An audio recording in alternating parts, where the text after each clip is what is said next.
What's good, everybody? Welcome back to the Soul Table, where sneakers are never just sneakers. Tonight, it's just me and Mike, and honestly, that's where things in conversations, that's where they get weird, because it's just us talking. And yeah, the conversation usually goes way deeper than shoes, and tonight's topics might, you think they might expose sneaker culture. I think they might just a little bit, but because sneakers stopped being sneakers, just products a long time ago. People don't just wear brands anymore. They join them. Nike, Adidas, New Balance, Asics, Solomon.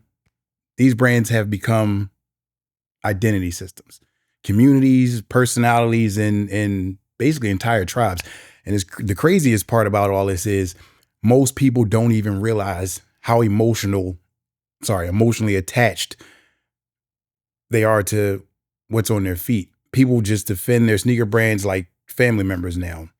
And if you criticize them, criticize somebody's favorite brand, they take it personally. So tonight we're just talking about tribalism, brand loyalty, nostalgia marketing, originality in sneaker design, and while subtle sneakers might be replacing loud culture completely.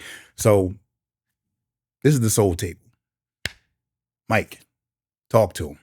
What's up, nieces and nephews? I know, right? I like when you do that. It's like talking to Snoop a little bit.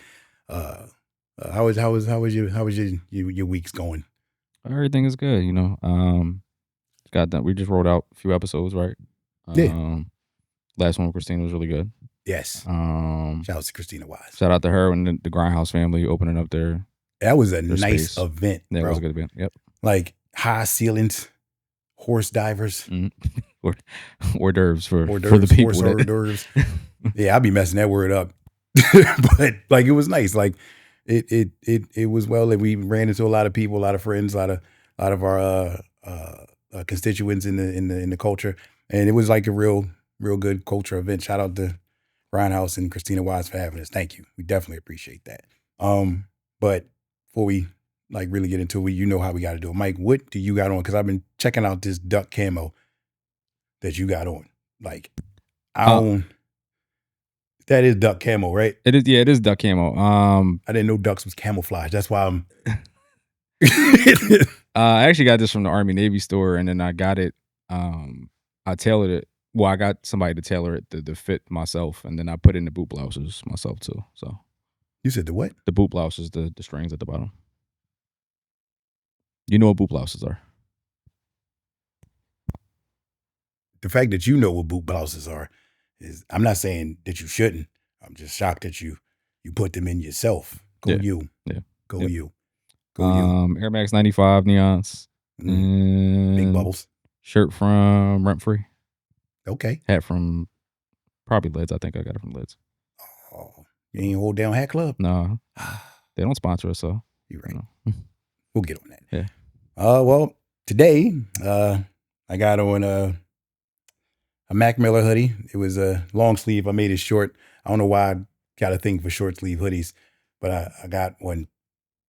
I made it. I took it to the cleaners like you did and got this done. I didn't put no boot blouses in it. I probably should have. It already came with strings. So, Supreme sweatpants, socks. I got these. These ain't the ones you gave me from Amazon, man. I've been meaning to tell you about that, man. Them Jones did not fit. Yeah, they ain't fit me, but you got little feet. And of course, I got my Nike Adapts on. And yes, the app still works. Watch this. Because he ain't believe me. He don't even believe. I mean, he still don't believe me. Watch. Do you hear that? Okay, we're gonna do the left shoe. That's all you get. The app still works. All right, let's get into it. So, all right, Mike. When did sneaker brands like sneaker brands stop being products and start becoming identities? Now, for instance, because like people don't trust just wearing any more sneakers. They build personalities around brands. You got Nike people that move a certain way, New Balance people move a certain way, Asics people move a certain way, and even Solomon people. They've become a whole lifestyle somehow. And honestly, a lot of people are. So what is it that makes that happen? I think it has to do with basically lifestyle. Like I think Solomon people were just a little more, especially Solomon people. Solomon people were a little more rugged. You have to be Yeah. a lot more of an outdoorist for Solomon. I know my dad loves his Solomons. They're like they're part of his like to go bag option as far as seriously. He's got these black Solomons that he says are in his to go bag along with. But what is he doing in them? It's in case somebody Like, breaks into the house and he's got a whole. Yeah, he's got a bag to leave the house in case somebody. So he's jumping ship. Not jumping ship. I'm not gonna get into it, but all right, Mike family got pants. He's gonna go Taken, Liam Neeson and Taken, and some Solomons. Now, you know who I would probably be? I'd be like the boy from Nobody. That man was unstoppable. Yeah. Like they thought Liam was bitch because they kept doing it to him, obviously. So basically, you're telling me it's a lifestyle brand, so it's a choice. So how I view it is because you're more New Balance than you are Nike. You used to be Nike, then you switched over to New Balance.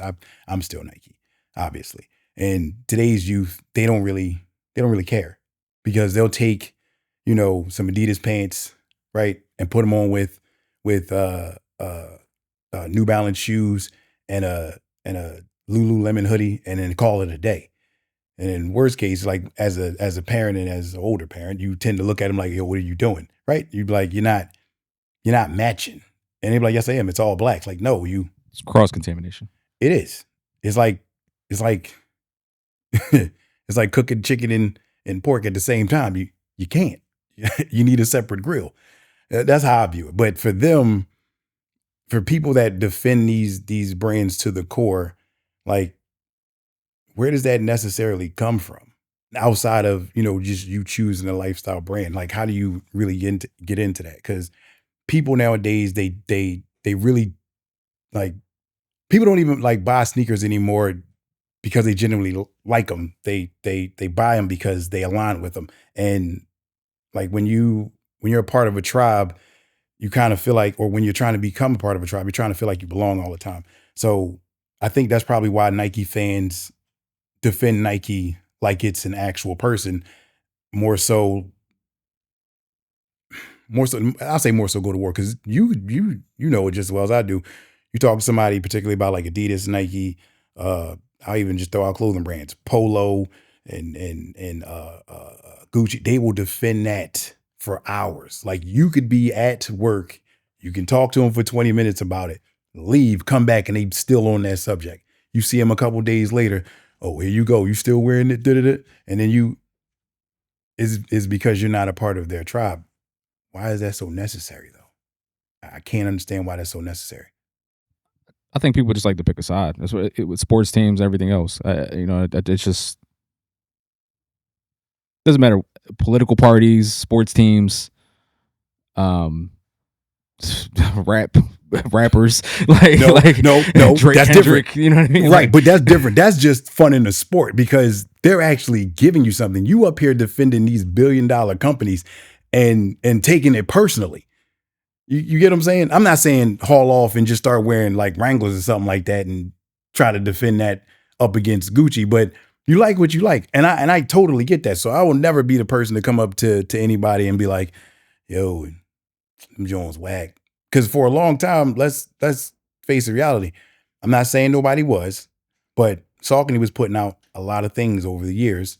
But then soon as J Tips gets there and he does his magic over there, not saying, it was nothing but before he got there, but it wasn't as prominent as it was till he got there. Now, mind you, he started off as a rapper, and I try not to use him as much, but that's how it starts. It starts off like that. He started off. He made his first collab with, well, he was doing bespokes with with Nike shoes, and then he goes over to Saucony and does his magic over there, and then he hops back over to Nike. So people aren't necessarily, in my opinion, loyal to the brand as they are their collaborators. So you got people like Kith where they can do New Balance, ASIC, and Solomon shoes all in one thing, but you're more loyal to the actual collaborator versus the actual company. Because if that was the case, you probably wouldn't touch it.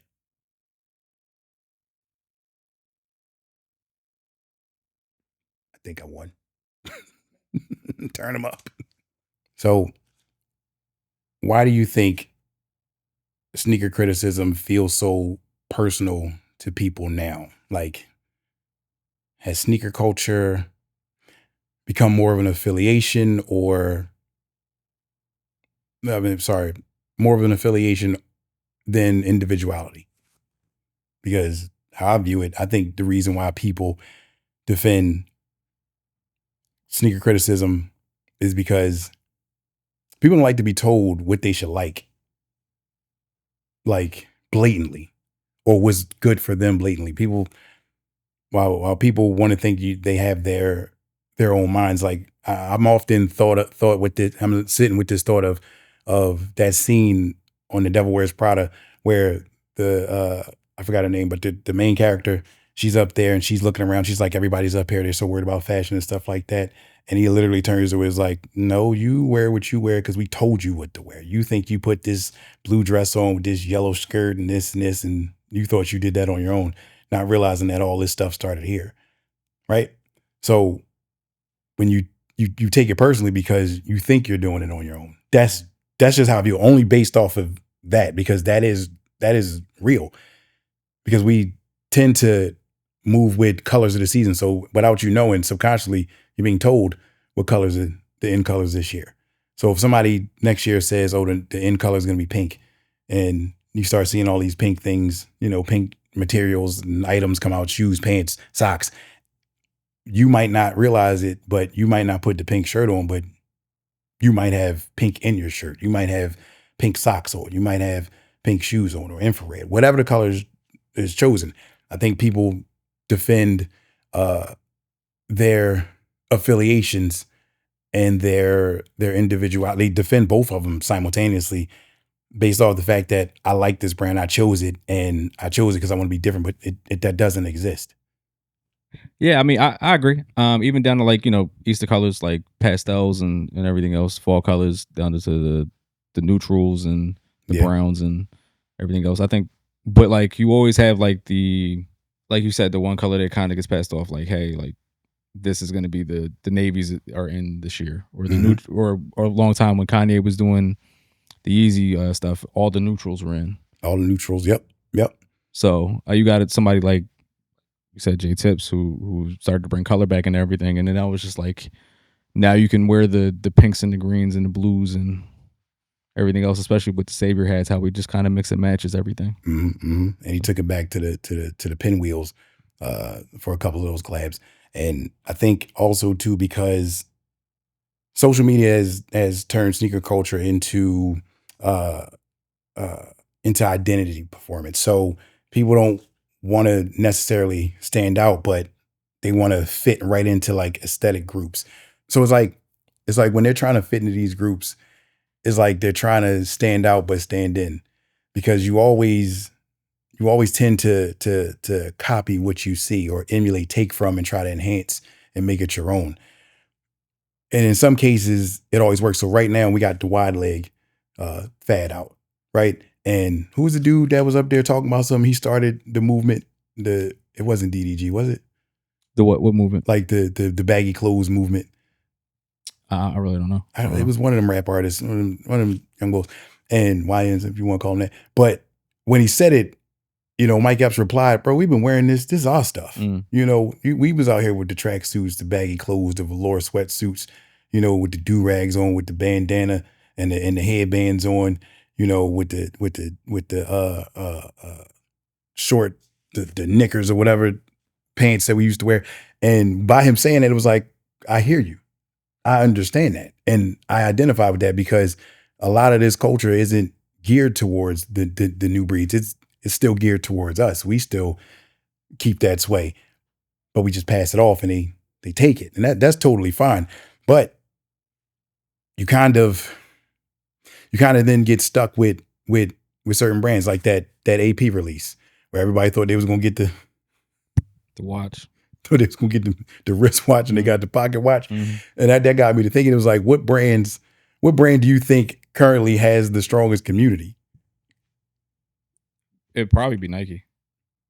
Still to this day. But why? Because you're seeing now, like the way the culture is now, it doesn't seem like as much brand loyalty. Like, I know the majority of stock in my warehouse or my museum or my kickshuary, I call it either one of those things, is the majority of Jordans and Nikes. And it's not based off of what's cool. It was based off, what I like. Because we just had that same conversation with Dre the Shoe Guide, and it was, the big question was, what makes your collection a collection is indigenous to you. So when you say Nike has the strongest community, is it because they put out the most? Is it because they started this collab stuff? What is it? Because I view it as they started the innovation. Now, it's taking a different turn, but they started the innovation and they're just living off of it. Aside from the innovation, I think Nike has the biggest stake in nostalgia too, and in playing into nostalgia. Air Max 95s, the Air Max line, period. Right. Then you go Jordan, obviously. So because Jordan's under that Nike umbrella, so they just play into the nostalgia, and people love nostalgia. Even down to aside from just sneakers, like it was something I saw as far as like the movies this year's movies. They're all prequels, sequels, right? And there's no original movies that came out. I think it was like 18% of the movies that came out were actually original movies. Last year, it was 0%. Everything was a prequel, sequel, and whatever. So it's just based off, people like to dip into nostalgia. People love nostalgia. So you saying, and this is the next question. This is a real question. Do you think brands intentionally create division to play to their loyalty or play to their strengths? Meaning, you're going to consistently live off of past renditions or past silhouettes, and you're like, while you create something new, it's kind of creating some sort of division, because the culture now has nothing to latch on to but the past. So are they doing this on purpose? Like, we're going to give you this, and we're over here doing this, but we're going to give you what you want, but just a taste of it. I kind of think it's, aside from just a sneaker community, I think Old Faithful as far as technology goes. And then but they just had a whole situation where they couldn't even put air in the Air Maxes and release all the Air Maxes that they wanted to release during Air Max Day. If you don't recall. Yeah. Which is still wild. How the hell you run out of air? Yeah. I'm breathing. I got it. I know what it is. It's the CO2 is all that other stuff, but I get that. So because competition fuels engagement, that's why people compare everything now. You got Jordan versus Kobe, Nike versus New Balance, performance versus lifestyle. Everything becomes team sports, right? So what brand suddenly got popular and everybody magically became supporters of one day? Because in my opinion, and I'm gonna be honest, it was New Balance. Because it came, like, I'm not saying it because I know, remember, I put out not too long ago and had crazy conversations where certain brands call loyalty their home.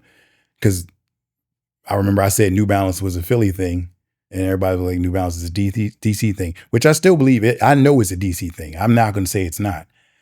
But I recognize that in Philly, when we put on when we was going back to school, we was putting New Balances on. Oh yeah, they were the uniform staple. 574s were uniform staples. Was a uniform statement. So when I don't know, it was like when everybody decides to jump on the bandwagon. Like when what brand do you think just everybody just hopped on out of nowhere and said, I've been here since day one, and they haven't? I felt like I'm kicking them in the back because Hoka. Come on, man. I feel like I'm kicking Hoka in the back because I mentioned him every episode, but yeah, definitely Hoka. Hoka came out of nowhere with no lifestyle shoe, strictly all running shoes. People were styling Hokas. I only seen them in the hospitals. I thought there was a hospital shoe. I thought they was given. I see fit checks with Hokas. Now I do. Yeah. And them joints long, like nothing again. I think they're a great performance shoe. They are what they are. I just think the sneaker community as a whole is just kind of like went that direction. I'm just like, I don't see it. But didn't Jeff Staple do? Nah, he do a Hoka. He did a Brooks. He did a what? Brooks. A Brooks. Yeah. I thought he did a Hoka too. Nah, it's a Brooks. He did something else. But that, see, right there, and it's crazy because, like I said, you talk to somebody that wears Hoka, they put it up against anything. They swear by it. And for me, and you ask the difference, and I compare the two. I'll say, okay, you give me a New Balance name, one of your favorite New Balances. 993. Cool. And then I rebuttal back with you with a Nike Vomero 5, V5. What about it? Comfort. Because we're talking about comfort at that point. 993. But you know that's the type of conversation that we have. We're not talking, we're not talking like what's the best looking shoe at that point. We talking straight comfort. I got a friend who texts me every so often, or he'll call me, or we'll see each other in passing, and every time he got a different shoe that's more comfortable than the last shoe. And I always come back to him like, but you just said, no, dog, I'm telling you, that Adidas Jellyfish is the most comfortable shoe I ever seen. Of course, you're walking on a fucking pillow. So yes, don't get me wrong, it's a hot shoe. And also too, my man, those are not jellyfish. You got to tell him something. You got to let him know. Just punch him in the throat. Like, ah. But like I said, like, can you really call yourself a sneakerhead though if you're only wearing one brand? Yeah, I think so.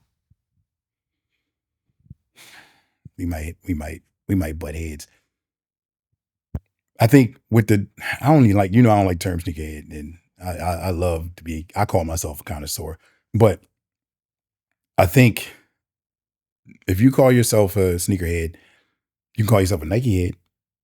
But if you're not dabbling in other brands or other pieces of the culture, pieces of the art, then I can't call you a sneakerhead. I can just call you that brand head. Like that's just it. There's no ifs, ands, or buts about it. I think if you're stuck on one brand, and that's just brand loyalty. That's like you buy a TV and you be like, I love TVs, I love them, but you only buy Sony. Do you really love TVs? Do you know the next technology? Do you know stuff I'm not saying you got to leave your brand, but try it at least. Like, just get out there. I can't call you a sneakerhead if you just rocking out with Nikes. Nothing against Nike, because I love my Nikes, but there are different things in my collection. And it's not based off the collection, just so you know. Would you consider DJ Khaled a sneakerhead? No.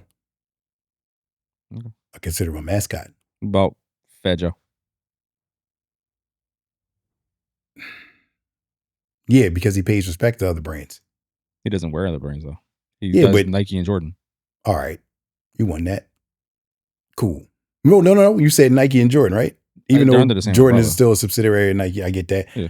But again, he's still respect is a line of respect, but he acknowledges it. Nothing funnier than that conversation with the Locks and Fat Joe when he was talking about dude with the New Balance penny loafers on, the New Balance loafers. He was like, he out here with a loafer. Leave that man alone. He his work shoes. Called it a leaker. Still funny. He definitely did call it a leaker. That was Ghost. Ghost is awesome, yo. We gotta get in touch with that man. Okay. All right. So I still consider Fat Joe a sneakerhead, and it's not based off all Air Force Ones. All right, now what if you just got one? What if you just got all Air Force Ones? Can you be considered a sneakerhead? No. So you would just, so it's basically, you can have brand loyalty and still be a sneakerhead. Yeah, you can. But you do. But I'm saying, do you mix and match? I'm pretty sure Fat Joe has more than Nikes in his stuff. I've only seen Nikes and Jordan PEs. And All right. So at some point, the appreciation stops and starts feeling like brand worship when it's just you stuck with one brand. It's not. It don't sound like you appreciate other things that are coming out. That's how I'm looking at it. That's solely it. So if you had nothing but Asics, right, and that's all you wear. So I can't remember. Have you ever find a dude that has the world's largest New Balance collection? Yeah, we follow each other. All right. So all he has is New Balances, but he had Nikes in his collection. He just prefers New Balance. I don't remember seeing any Nikes. No, he said it in an interview. Well, not an interview, but yeah, it was an interview. It was an Inquirer interview. Yeah. He said he's had other brands. That's when we discovered that your pop had the first ever pair of New Balances over. Your pop boy, yo. He watches the show, so he'll appreciate that. He got a killing bag and all kinds of shit. All right. So, all right. Let's hit this hard. Are sneaker communities still actual communities, or are they just organized consumer groups? That's going to be our breakdown today. Are sneaker communities still communities, or are they organized consumer groups? I knew you was going to take time on this. Nothing. I feel you. I'm just saying. I think they're actual communities. I mean, you do meetups and everything. Yeah, I think they're actual communities. What do you think? So we got SneakerCon, right? In the lieu of SneakerCon, you got people there and they either trying to make a come up, whether it's selling or buying. Most of the time, we're there to, like, when you hear SneakerCon, the first thing that pops into your thought process is, I'm going to get this or I'm going to sell this. So when I think of stuff like that, that to me is an organized consumer group, because there's a bunch of people either buying or selling. But for the most part, nobody ever really buys, because 9 times out of 10, you probably have the majority of stuff, and they always price stuff out the box, so you can't get it anyway. So it's designed for the super celebrities that are coming in, like a French Montana or a Meek Mill or a Kevin Hart, and they're coming in there and they're like, all right, 15 grand for this, Air Jordan Low Dior. So no sales are really being made, but it's still us having that connection to each other via shoes, because you'll walk around and you'll see people with stuff on, like, oh man, he got the Nike SB Swarovskis, the green ones, and you're like that, and you don't question if they're real or not because you're here with them. But at the same time, it's that's the culture. It's like a big meetup. So if you just had just a regular outing with no sales involved and everybody's just up there, it could be concert and conversation, and you're just there to show off your shoes and whatnot and just have a good time, then yeah, that would be, the community still being a community. But when you look at it from a consumer base, everybody's trying to find a way to either make a come up, whether it's a sale or a purchase. It's never been. So when we went to Grindhouse, even though it was a opening for Christina Wise's studio, which was dope in itself, that still was this, like, the majority of people there was the sneaker community. It was a creative community just as well. But we're walking around and we see people we know, and everybody got on some heat, something crazy, and we just in there just light with it. But we're having fun. There was nothing exchanged. There was no money exchanged for goods. And we weren't there to actually, come up on something. We was just there to just be around each other. So if you're having day parties like that, like Nike does quite frequently, where, you get on the sneakers app and you scroll down and you see, the slides from the parties, and there's people walking in and they taking pictures with their shoes, and they don't say nothing about their clothes, just talk about their shoes, right? That's the culture. That's the culture side. And I think that's lacking on a more consistent basis for us, like the Jordan party. We love Jordan, man. We got good ties with him. And that in itself, one side was consumer based, the outside was everybody just connected. So if you just do everybody connecting, yeah, I think it's. I mean, yeah, it it's a community surrounded around a product. Within any product, there's going to be people that try to come up off it, right? Not necessarily intertwined with the community, but may have knowledge of it. But yeah, any product is going to have that consumer seller part of it. Think about Pokemon cards. Like people still sleeping outside for them Jones right now. Yeah, so. That's crazy. So to sum this up, if you're not having fun with your shoes, if you're just stocking them to sell them, you're not a part of the community. You're a part of the community, but you're not a part of the community. It's no fun. You're not having fun. A byproduct of a product. There you go. You're just there to just be there. Just like people who was waiting for them AP watches. I'm sorry, that's still funny. I don't care what you tell me. That shit funny. Yeah, it is funny. I'm about to get a pocket watch. I'm gonna put that shit on my book bag. I still like it. I thought it was dope. I was like, I knew it was gonna be some weird twist. I was like, you're not getting that watch. And people was up there picking their colors out. Yeah, I'm gonna get the yellow one. Ooh, look at the melon. We're gonna get back to you. We gotta pay some bills. Mike, go to commercial. I just need some water. Hydrate.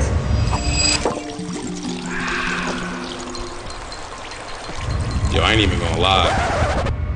I'm super thirsty right now. I know you fucking lying. Where do you get off telling me you thirsty? Yeah, man, I can't lie. Like, my head been hurting. You feel me, man? I can't focus. You know what I'm saying? My baby mama left me. Been working long hours, man. I just need some water. Hydrate. Said you was thirsty. No one cares. Work hard. Worry about your goddamn problems. Everybody got problems. My baby mama and my wife left me. All right, Mike. This might upset some of the sneaker purists, but let's be honest. Is anything actually original anymore? Because sneaker culture lives in the loops now of retros, reworks, vintage inspiration, archival pulls. Everything just feels like a remix of something that already existed before. So I'm gonna ask you, are brands truly innovating or just remixing old success? And at what point does inspiration become copying? I think you got a little bit of both. I just don't think the innovation has just been very much successful, and I don't think it's the brand's fault either. I think, like I spoke to before, as far as like the nostalgia aspect of like people just wanting things that the old faithful. Because then we have things like think of a new technology that just came out, or not even new technology, just an innovation like the Shays. Completely different concept of a Converse. You know what I mean? It doesn't look like an old school Converse in the least bit. And I mean, people like them, but like I feel like people aren't as drawn to buy them as well as like like Air Max 95 or a Jordan. And I feel like it's a sneaker that can absolutely be styled. It's not like it can't be styled, but people are kind of hesitant to style basketball sneakers like they used to be in. They remind me of Grinch eyebrows, though. What? They remind me of Grinch eyebrows. Okay. What? Okay. They do. It's like puffy lips with Grinch eyebrows. Nothing against the shoe, because in certain colorways they look dope. Like the wheat. I was cool with the navy blue. The baby blue is good too. I ain't like it. With the right, if there's not as the sneaker, that's because he was wearing it with like a $50,000 mink.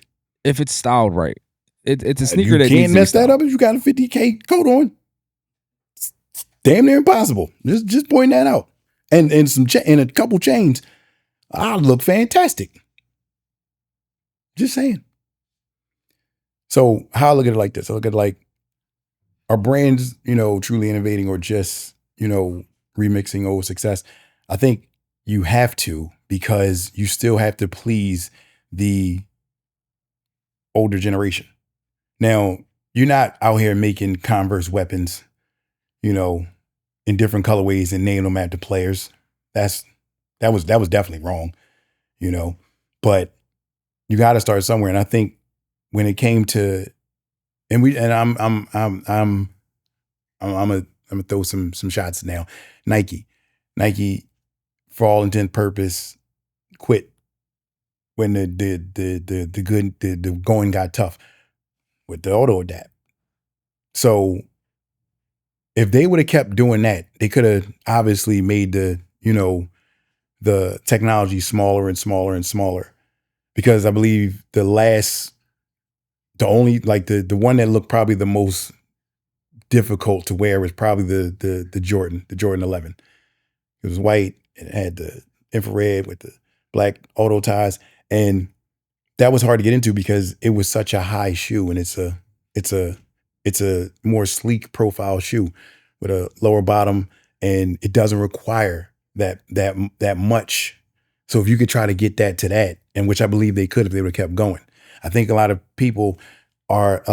brands are afraid to put money into innovation like that.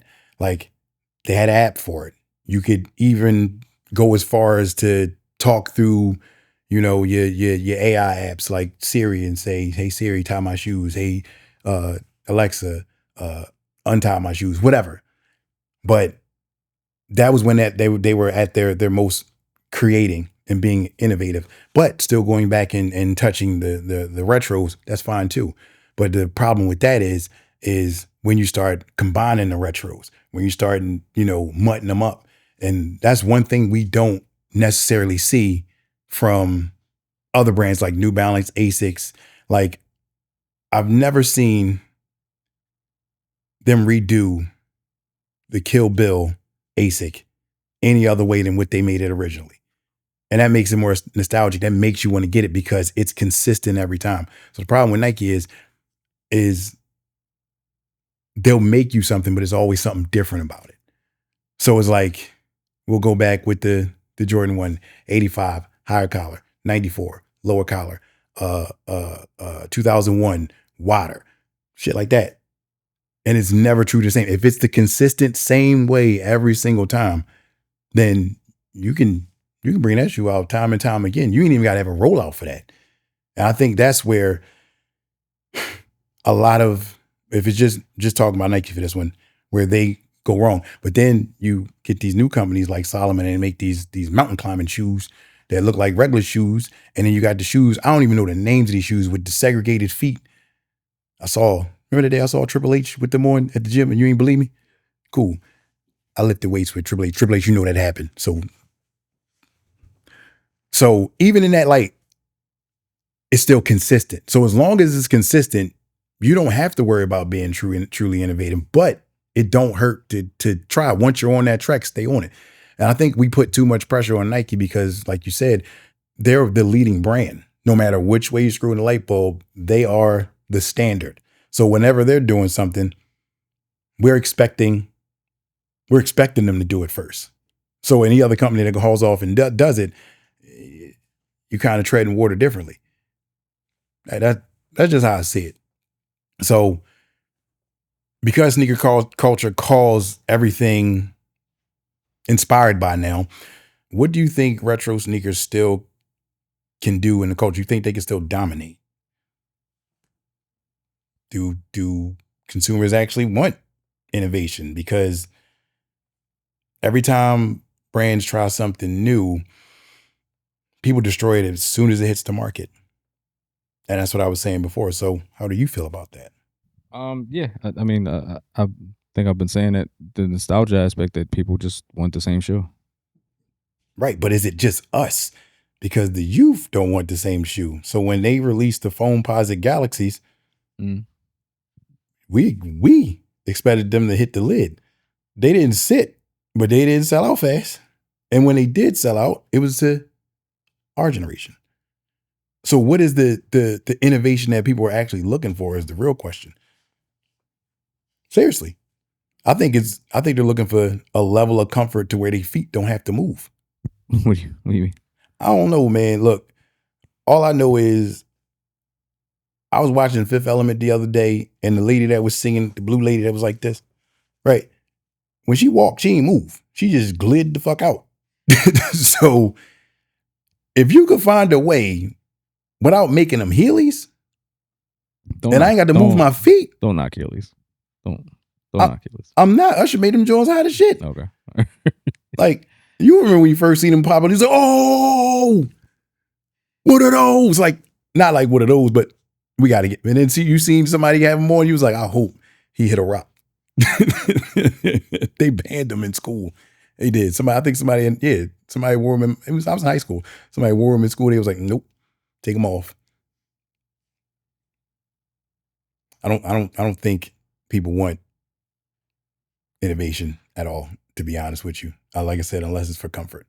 So what's the last sneaker that genuinely felt new to you? What is the one where it was not just visually different, but actually felt culturally fresh to you?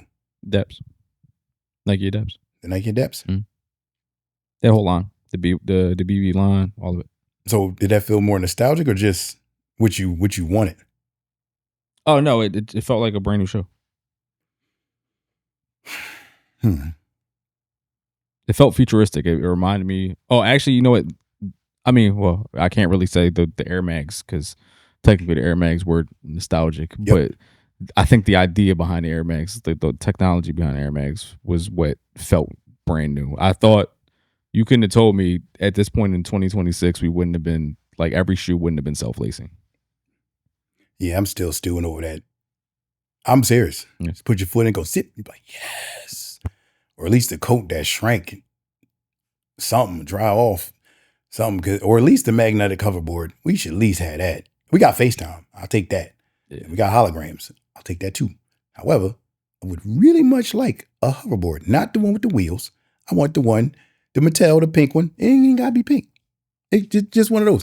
So a shoe that genuinely felt new to me was the Nike Free, the Huaraches. When they first came out. Now Nike Frees were out for a little bit, but they were lightweight. So I remember when I first got my first pair they were the Huaraches. They were the blue ones with the orange. They were blue, black, and with orange interior lines in them. And they had the Nike Plus. You had to take the heel out and put the Nike Plus joint in, and you count your steps and your miles and whatever. I found it to be decent because at that point, no other shoe was allowing you to track your steps, like as accurate as that was at that time.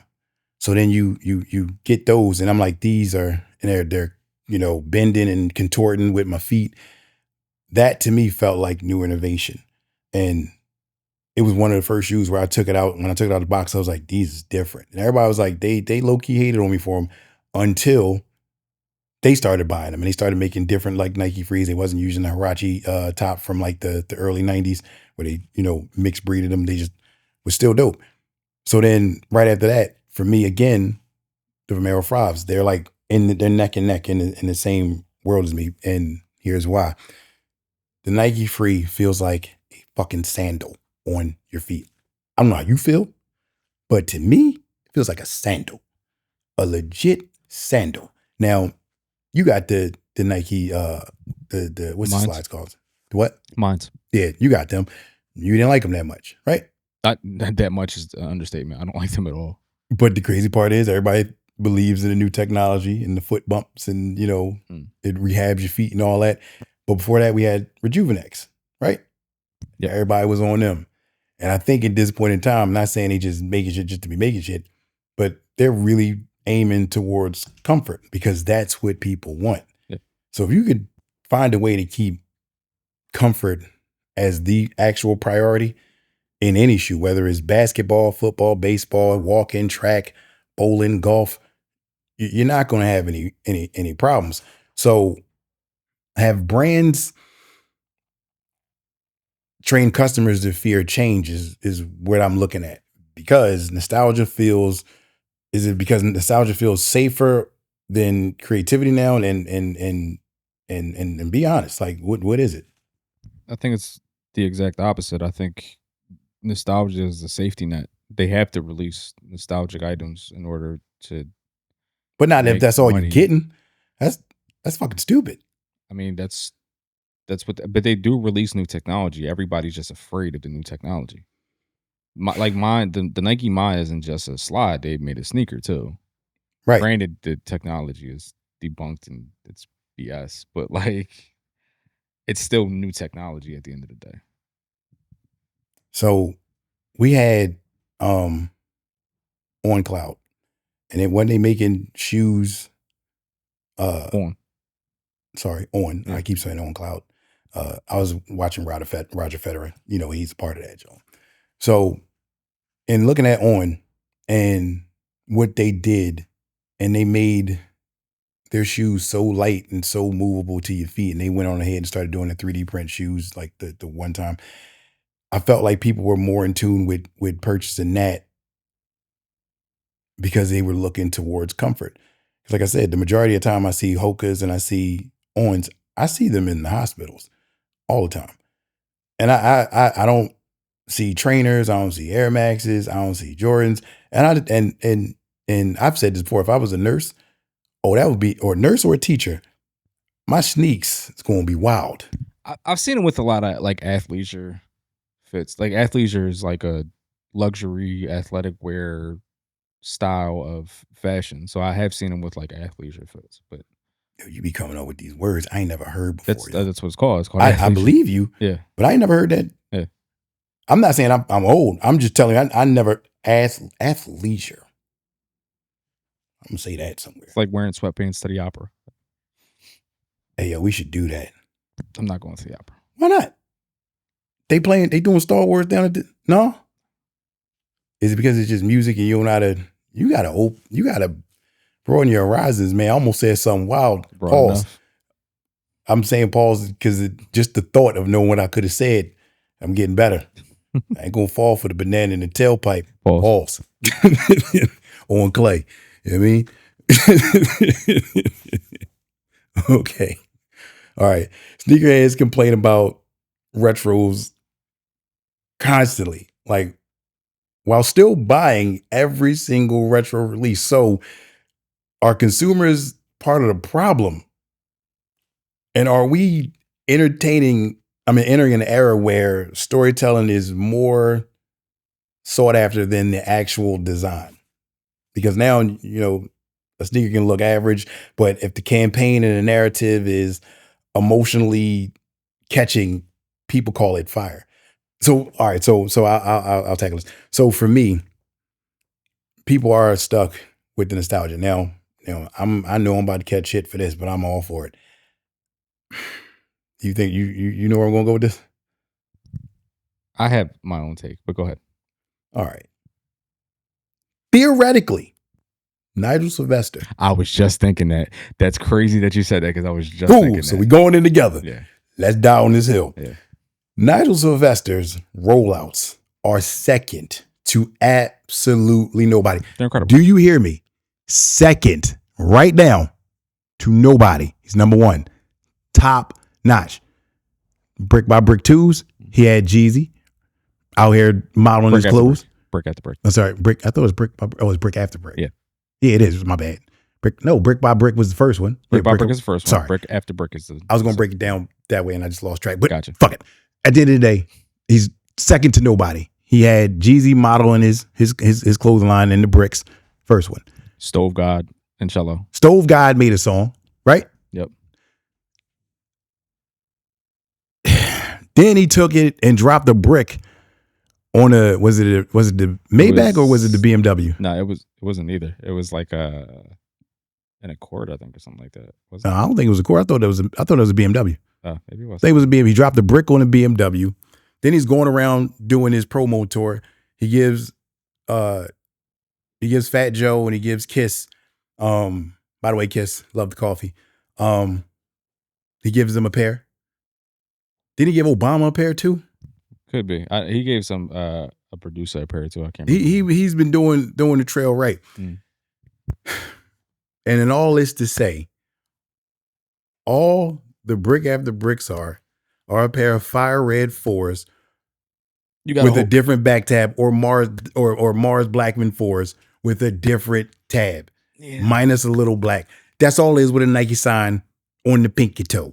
I'm not saying it's a bad shoe. It's the rollout that makes you want the shoe. Because last week, 2 weeks ago, whatever time frame you want, you go on GOAT, you go on StockX, and the resales, whatever you want to call them, 1,700. Now we're getting closer and closer to the date. 500, 450. I think people are starting to wake up and realize it's the same fucking shoe. Now the red ones was flames, absolutely. Yeah, absolutely. They had the brick around the toe box. Yeah. The suede was came with 2 laces. The container, like the asset container, the actual packaging was, the shoes were wrapped in brick wrap with the blue band. You remember because I showed you on the phone. Yeah. Because at that point in time, there was no point in doing a unboxing because everybody was already doing them. So my unboxing was different. I dropped a brick on the floor and I had my bricks by bricks that was right there. Even away from the 4s, the RQMs. The RQMs were a different shoe. Yes. Completely different shoe. Completely. And, I thought they were really creative. I liked them a lot. I did. So even down just to the RQMs, like I never saw anybody wearing RQMs before. And no. The grandma's driveway and the gravel. That's because his was the lead led the way. Yeah. If you remember episodes, a year ago, Ash goes, he wants a 4. Lo and behold, he gets a 4. So in that light, in that context, the campaign sold the shoe. But the shoe is not actually good. Like, it's not bad, but it ain't. I get it. I'm not gonna say it's not good. It's still a good shoe, but it's a shoe we've seen before. It's still a good shoe. Had it been a Fire Red 4, which basically that's what it is. It's a Fire Red 4 with a Nike on the pink, with a Nike sign on the pink. It's still a good shoe. I still like a Fire Red 4, but it's just a Fire Red 4 with brick up, Right. So yeah, I mean, or Bike Air, whatever. Yeah, Bike Air. Yeah. So I mean, it's still a good shoe though. But that's what I'm saying. They just swapped out the heel tab. Yeah. So like I said, we're in an era where we want to be entertained more so than the design.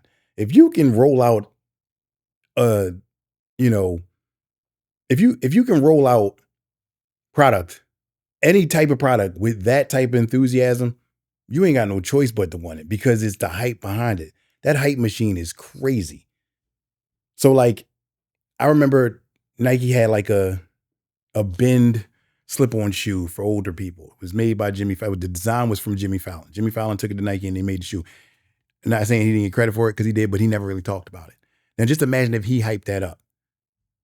Just imagine, just put the dude that you see before you go to bed every night with his own Nike shoe. And it's from the Tonight Show. It's from the dude from the Tonight Show. You're like, oh my God, they missed that hype train. Because that shoe could have been way different. People would have been just up there like, yeah, I bought some to work in. And I lost one, but that's my fault. I lose stuff on the truck all the time. But having said that, if the campaign's right, the shoe's going out of the stores. It's that simple. It's that simple. Like, can brands even take risks anymore without getting destroyed online? So my answer to that is, yeah. Nike just did it. They just did it. Even though the shoe got debunked, but everybody is still trying to get these shoes. They sell out in seconds. Cool. Yeah. So let's look at it this way. If the Air Jordan 1 released for the first time right now in 2006 with no history attached to it, would people still like it? Yeah, I think so. The silhouette is it's symmetrical. It's a clean sneaker. I think people would still like it. I don't think so. Okay. And my reasoning is this. That's the only high top shoe out right now. Yeah. Granted, they're trying to bring back like the lows. No, not the lows, but the Air Force mids. I was gonna say so kind of like, I'm just saying in a likeness of it, the Air Force mids are, you know what I mean? I hear you. Because when's the last time you seen a Nike SB Dunk high top? Yeah, it's been a while. Uh-huh. Yeah. So I don't think it would. I think that's just soul nostalgia. And when they do it, they tried making other funky colors, like the pine green and the 3M ones. I have them all too, and that's the crazy part. And the reason why I got them is because I actually liked the shoe, and some of them it just matched what I had on at the time. So I don't think people would gravitate towards a Jordan 1 if it was brought out for the first time right now, and that's just to show that we buy off of legacy more than the actual design. Absolutely. Yeah. Okay. Mike, we gotta pay some bills. You gotta pay them bills, buddy. Like, look at this nigga. Ain't even tie his damn shoes. I don't even need to say. But I see what he did with that bottle. That bottle is fire. Yeah, but look how you carried that shit. Stiffen your wrist. It matches the shirt like crazy. How the hell you got shorts on with your knees must be the hole? You see how the pinks and the reds, all that matching with the sneakers? He got style.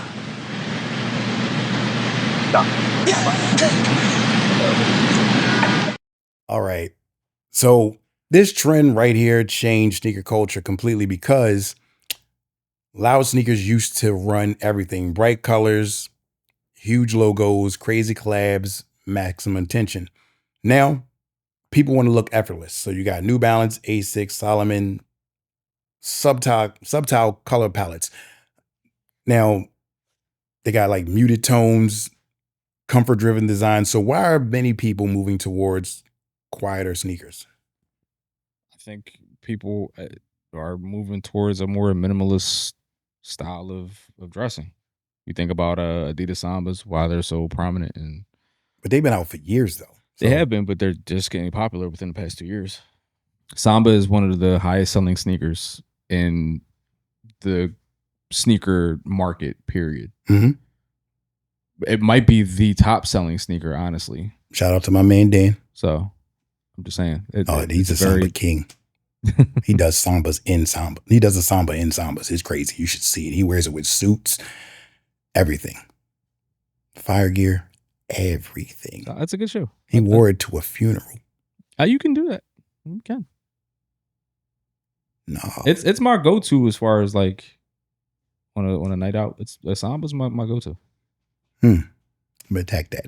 So I think people are moving more towards a quieter sneaker because while creativity is at an all-time high, sneakers don't really resonate much with a lot of people. So for us, that's the centerpiece of the shoe. We can have loud shoes, dim clothes, but the shoes are talking for us. A lot of people want to be highlighted by the upper half.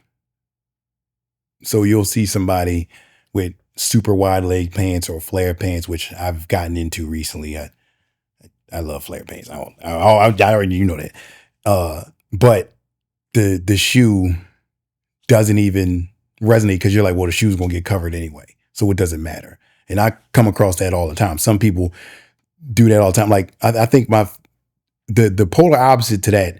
You ever see during Ramadan where women are garbed up, but then you see them shopping for shoes, and you're like, but you can't see your feet. Never seen that? Yeah. All right. They work opposite, but for the average person you're not going to see my feet. So what does it matter? So I think people tend to go to quieter sneakers because A, it's less expensive. B, doesn't matter because you're not going to see them anyway. C, they're going to get dirty anyway. And people don't realize there's an art to dirty, like to shoes getting dirty just as well. Because some shoes look better just dirty. Like Air Jordan 1 looks better dirty. I think 998 looks better dirty. I just think so. Certain ones, like the tan ones, when you get the dirt in them, you got to brush them off. What else? The Ronnie Feig's Marvel collection, the Beasts. No, not the Beasts, the Storms. Storms look better dirty. Beasts, they look okay dirty just as well. So I think people don't really give a shit about their shoes anymore because they don't give a shit about shoes because they're just not going to be seen because, like I said, pants legs are getting wider. People wearing pants over their feet, they don't care. There used to be a time we would do that, but we didn't care, but we still had the right fit on. Like, no, I still got my forces on. No, I still got my mics on. So it doesn't matter. So has hype culture exhausted people or has hype culture exhausted people? Because honestly, some sneaker releases feel more stressful than exciting now. So and even so, like subtle sneakers feel even more mature. So like how does that resonate? Do they feel more mature? I guess so, yeah. Outside of the like sneaker releases being just exhausted. So that's why you think they're going to quieter sneakers because they feel more mature? Yeah, I just think, for one, like you said, I think for me personally, if I'm wearing my Sambas, it's because I want to highlight what I'm wearing, or I just want to be a little more calm as far as how I look. Like wearing a denim jacket with no collar. Yeah. Yeah. That happened. Yeah. Distressing myself. I wasn't mad. Hey, I just wanted to know what you did with the collar. It was fire. You didn't even answer me. I threw it in the trash. I couldn't do anything with it. You could have made a bow tie or something. Been a Chippendales dancer. I don't know.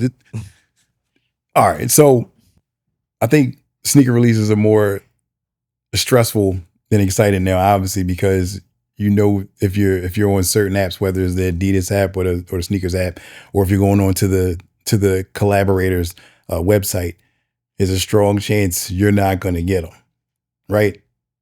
So you've already prepared yourself to fail even before the game even started. But when you tend to lean more towards the subtile shoe, you tell yourself that I'm going for a more mature look, because people view us wearing sneakers like we do on a daily basis as immature. If correct me if I'm wrong, but somebody commented on one of our posts that what they say, oh my God, it's a podcast on sneakers. Get a life. Get a life.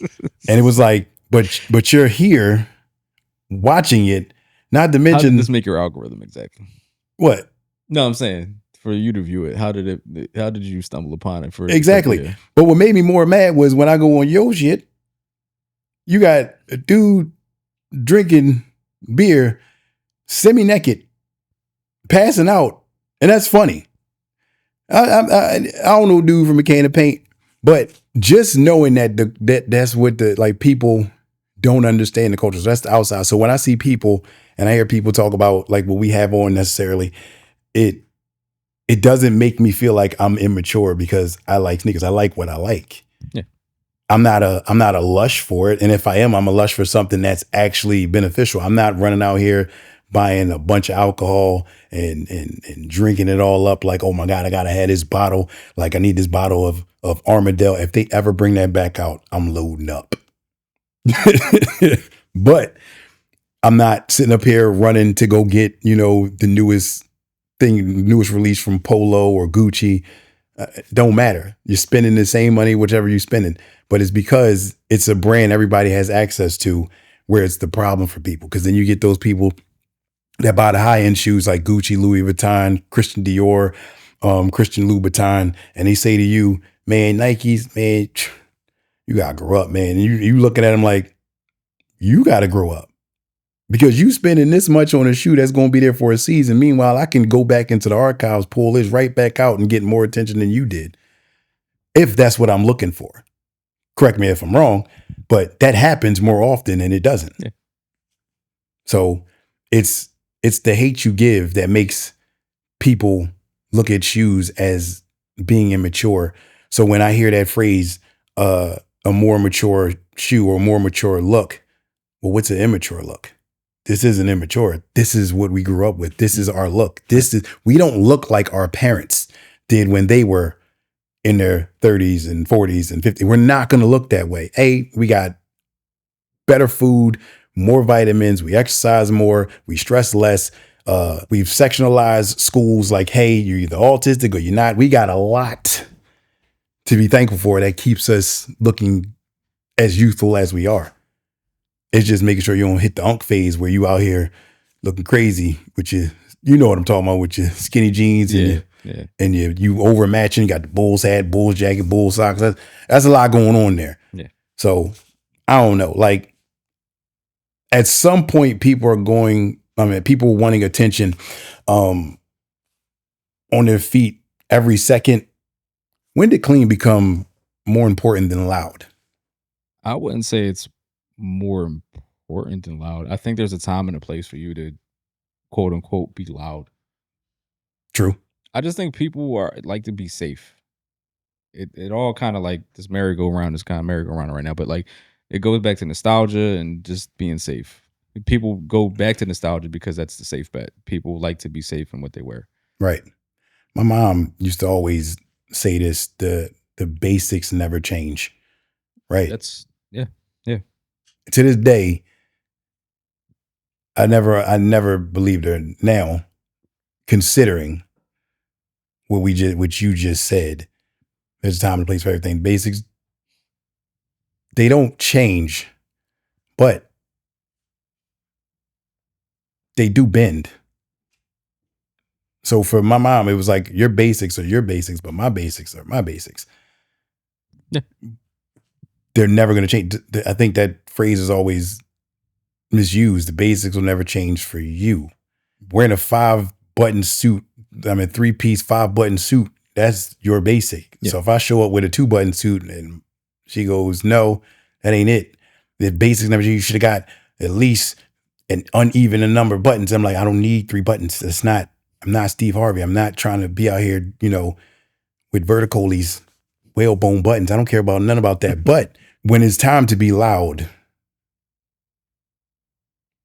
it's not just about picking and choosing your moments. It's shining in those moments. That's how I view it. Because I recently went to a wedding and everybody had on shoes. And I sent you the picture of this and I showed you. And I said, I'm not wearing no more shoes. Like I went to like 5 different events that whole month and I just got tired of wearing shoes. We're gonna put the picture up. Yeah. But yeah. Right.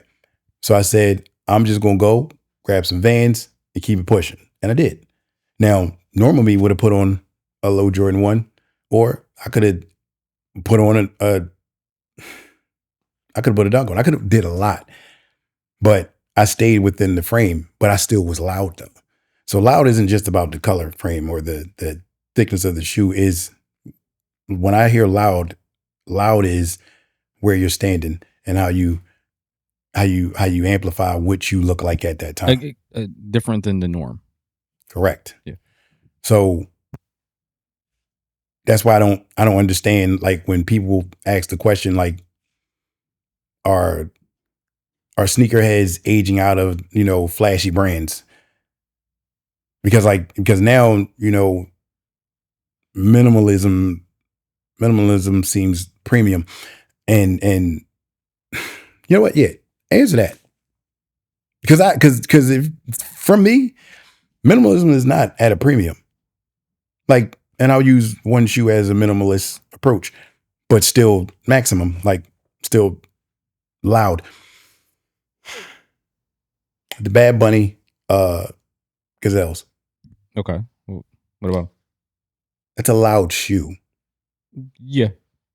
Color wise. Yeah. Color wise. Color wise, style wise. I wouldn't say style wise.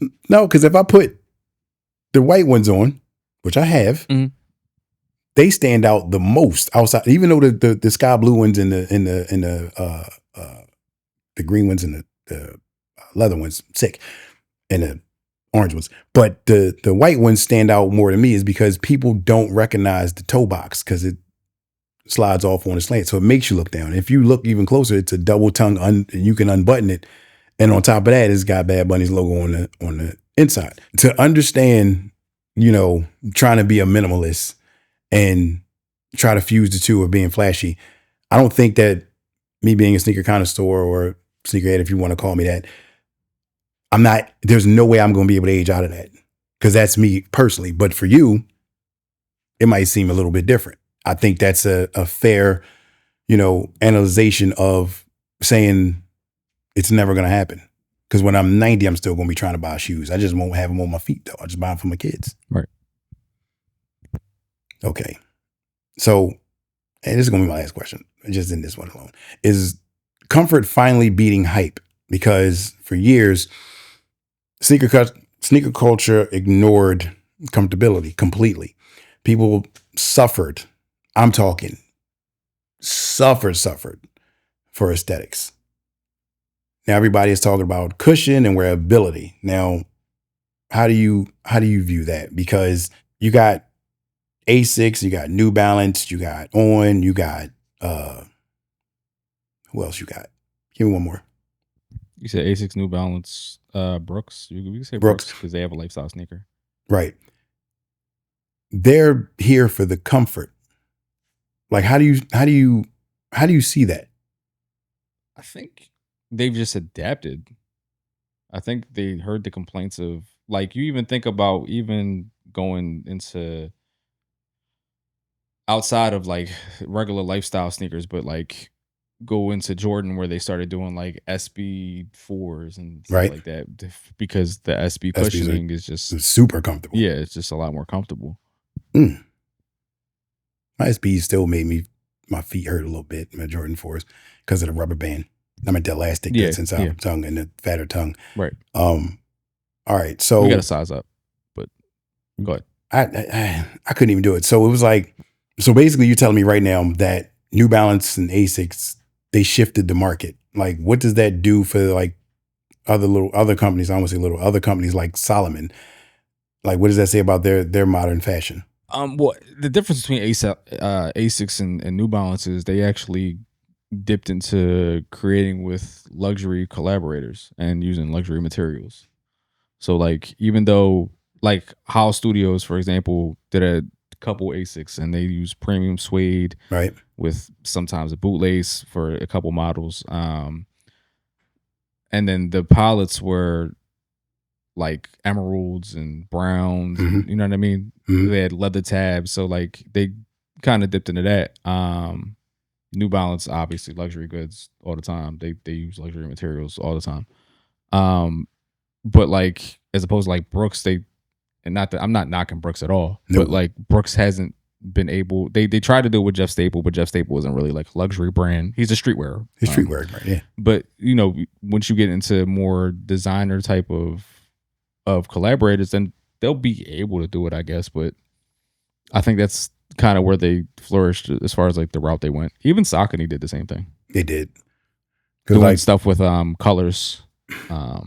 So because I'm gonna be honest, when you think of like hiking boots, you know, becoming fashion statements outside of ACG, that shit kind of crazy though, bro.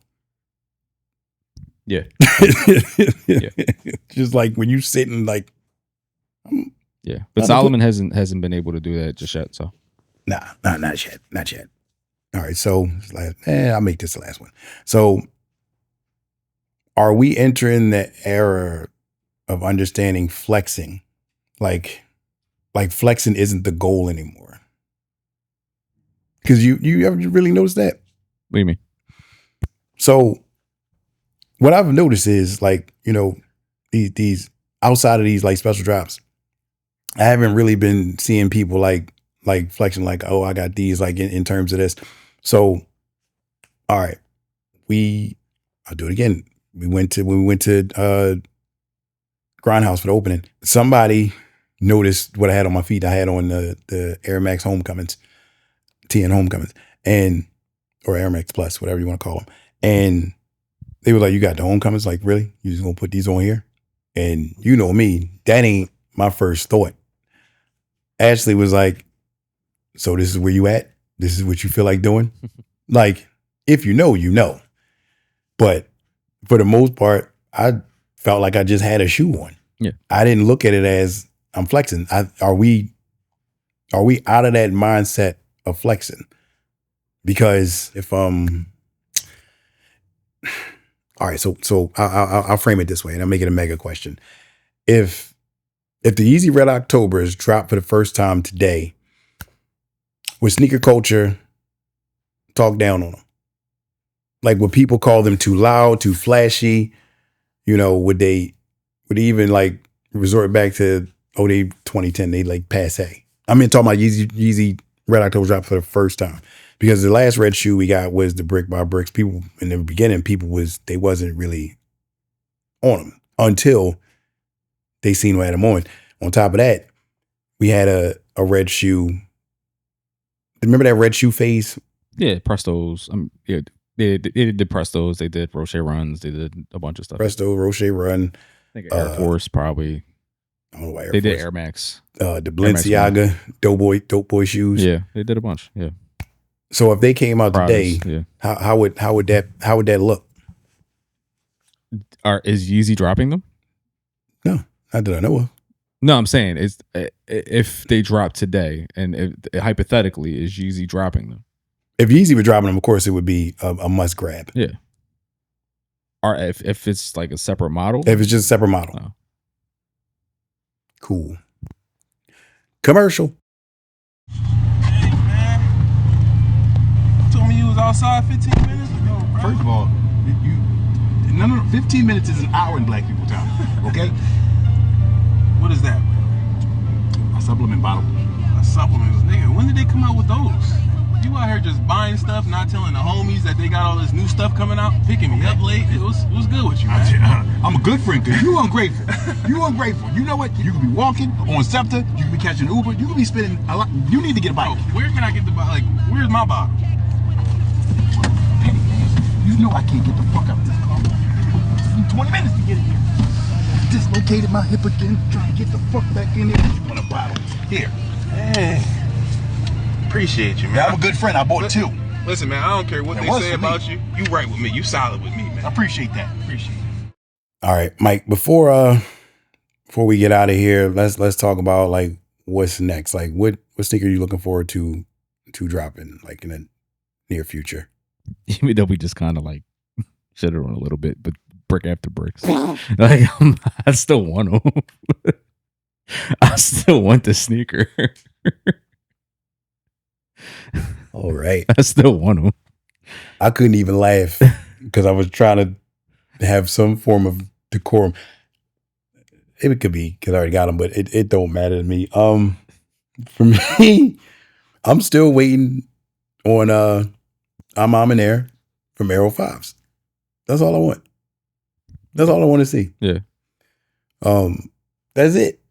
That's all I want to see. And like it feels like honestly, it feels like the industry is shifting again. Like what we tend to think about is an industry of like a brand completely going to take over.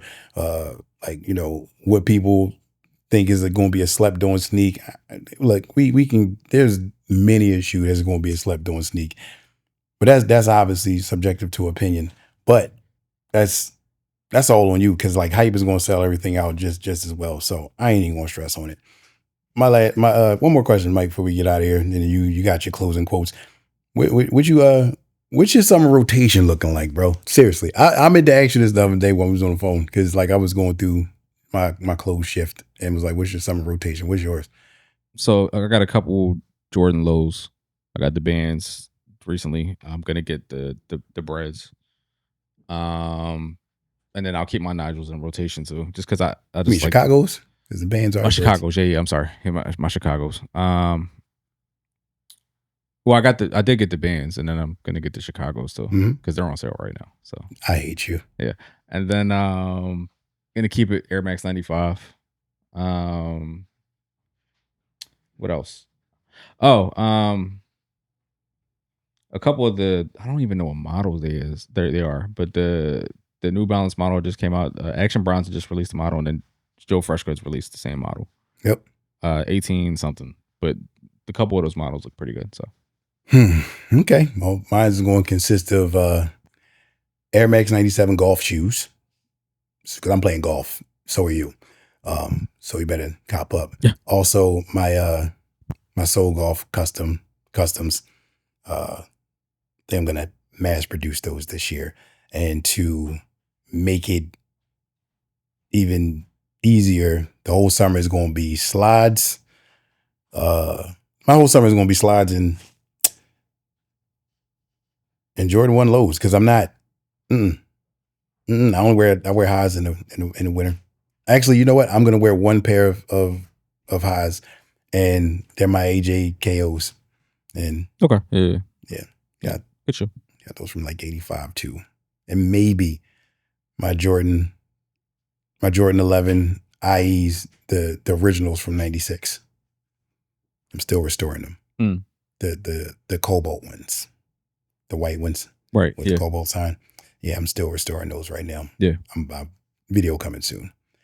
Nike. I said Nike. Mike, you got something to close with us with? Yeah. People think sneakers are just fashion, but sneakers have always been about belonging. The problem is once identity gets attached to products, companies stop selling shoes and start selling people versions of themselves. And I'm happy that the sneakers app is closing. So there's that. You got a problem. Yep. You got a real problem. You need selling people versions of themselves. Okay. Well, I don't even know how to respond to that. This is the Soul Table. Thanks for sitting and watching with us. From our table to your table, this is the Soul Table.